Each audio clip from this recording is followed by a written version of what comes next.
Tim gabungan Polres Aceh Tenggara mengamankan 5 pelaku penggelapan 2,5 ton pupuk subsidi yang diangkut menggunakan mobil L300 untuk dijual keluar wilayah Kecamatan Bambel.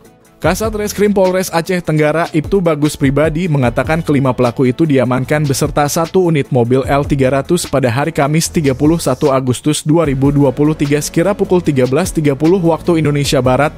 Bagus mengatakan setelah menerima laporan itu petugas langsung bergerak menuju lokasi dan mengamankan para pelaku tersebut. Di dalam mobil yang mereka gunakan terdapat pupuk subsidi urea sebanyak 25 sak dan Ponska 25 sak dengan total berat keseluruhan 2.500 kg.